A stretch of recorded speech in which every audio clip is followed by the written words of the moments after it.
لبيك إن الحمد والنعمة لك والملك لا شريك لك لبيك اللهم لبيك لبيك لا شريك لك. All praise is due to Allah. May Allah bestow His peace and blessings upon our Prophet sallallahu alaihi wasallam. Hajj is one of the main pillars of Islam.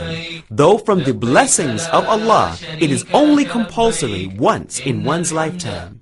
Therefore, we advise all Muslims who intend to perform Hajj that they shouldn't begin the journey until they learn the manner in which the Messenger of Allah sallallahu alaihi wasallam performed it, so that they can follow his perfect example, obeying his command when he sallallahu alaihi wasallam said, "Take your Hajj rights from me."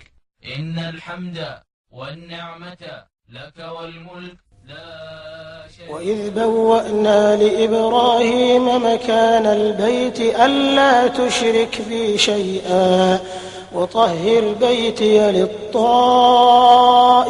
والقائمين والركع السجود وأذن في الناس بالحج يأتوك رجالا وعلى كل ضامر يأتين من كل فج عميق. The blessed city of Mecca, in it is the ancient house of Allah, towards which ye in the hearts of Muslims from all over the world. Their faces and hearts are directed towards it in a state of humility and submission to Allah 5 times in the day and night. To it, Muslims come from every deep and distant mountain highway in order that they may perform their Hajj rituals. This has been from the time that Ibrahim alayhi salam built it in accordance with the command of Allah, so that the believers could respond to the call of Allah to his house. And thus, the blessed Kaaba became the first place for mankind to worship Allah alone. The blessed Kaaba was established so that the believers may worship Allah upon a clear guidance and pure belief. إن أول بيت وضع للناس للذي ببكة مباركا وهدى للعالمين فيه آيات بينات مقام إبراهيم ومن دخله كان آمنا ولله على الناس حج البيت من استطاع إليه سبيلا ومن كفر فإن الله غني عن العالمين. From the moment that Allah subhanahu wa ta'ala willed for the radiant sun of Islam to rise, He, the Almighty, sent His final Prophet Muhammad sallallahu alayhi wasallam with the religion of truth to make it victorious over all other religions, to make clear for mankind the aspects of ignorance and misguidance they had fallen into, and to make plain the reality of worship of Allah subhanahu wa ta'ala. Islam has been established on 5 pillars. 1. Bearing witness that there is none worthy of worship except Allah, and that Muhammad is the messenger of Allah. 2. To establish the 5 prayers. 3. To pay the zakat. 4. To fast the month of Ramadan. 5. And to perform Hajj. So the Hajj is one of the pillars of Islam. A person who has the means and ability has not fulfilled the duties of Islam until he performs the Hajj. And it is compulsory upon every Muslim who has reached the age of maturity, is sane, and is living in freedom once in one's lifetime. King Abdullah ibn Abdulaziz believes firmly in the importance of his obligation and the necessity in offering the best of services for everyone who arrives to perform this religious ritual. Hence, the Kingdom of Saudi Arabia has employed its entire human and material capacities and has directed all of its ministers to the services of the guests of Ar-Rahman for their comfort and safety. They are surrounded by the care of Allah Azza wa Jal, so don't hesitate in taking advantage of all of these services. Dear Muslim and honorable guest, welcome to the land of the 2 holy sanctuaries. الحج أشهر معلومات فمن فرض فيهن الحج فلا رفث ولا فسوق ولا جدال في الحج وما تفعلوا من خير يعلمه الله وتزودوا فإن خير الزاد التقوى واتقون يا أولي الألباب.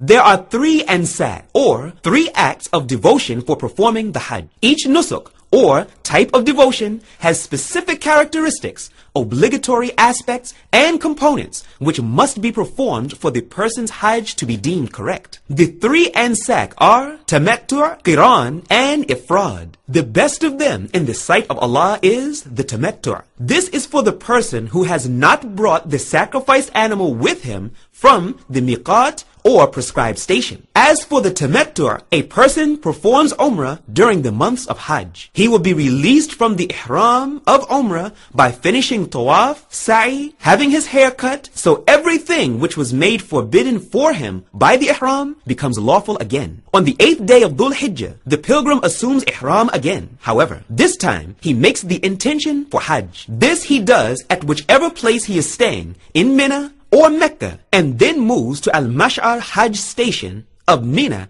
east of Mecca, and completes the rest of the Hajj rituals. It is also binding that the pilgrim offers a sacrifice of an animal. But if the pilgrim is unable, he should fast 3 days during Hajj and another 7 days when he has returned to his home country. Finally, there is al-ifrad, and this is that the pilgrim assumes the ihram for Hajj alone. When the pilgrim reaches Mecca, he performs the tawaf and sa'i between Safa and Marwa and remains in the state of ihram until he completes the nusuk. It is not required from the pilgrim in this case to sacrifice an animal because he is not combining Umrah and Hajj. The best of these 3 ansak is tamattu', followed by qiran and then ifrad. The rituals of Hajj are initiated with the ihram, which the intention for initiating the whole nusuk.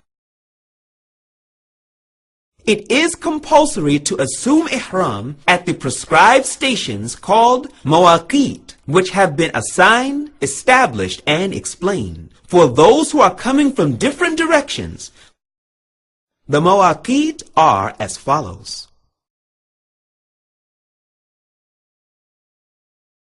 Dhul Hulayfa. This is the miqat for the people of Al-Madinah. Al-Juhfa is the miqat for the people of Ash-Sham, that is, Jordan, Syria, Lebanon, and Palestine. Qarnul Manazil. This is for the people of Najd. It's between Ta'if and Mecca. Yalamlam. This is the miqat of the people of Yemen. Dhatu Irq. This is the miqat for the people of Iraq.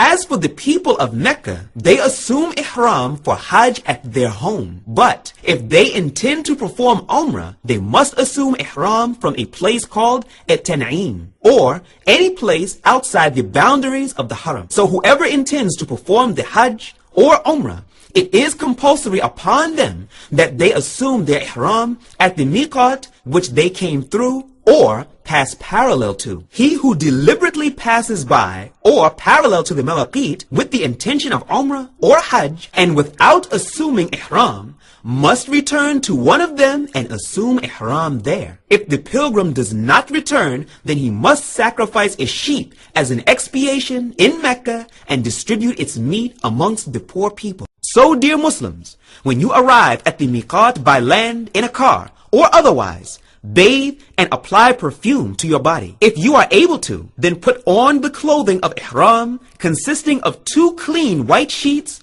one as a lower garment and one as an upper garment. As for female pilgrims, they may wear any clothing of their choice without making their beauty apparent with cosmetics or otherwise.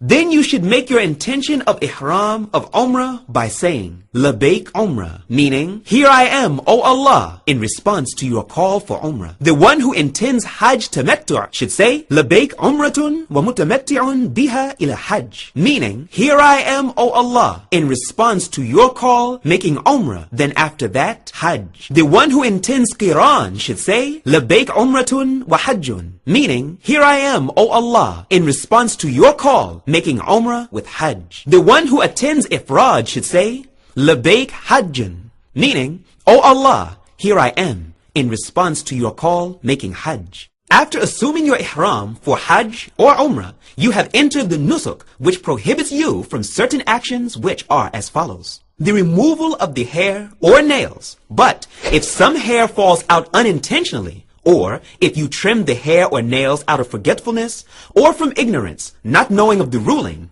then there is no expiation due from you. To apply any perfume, either on the body or the clothing.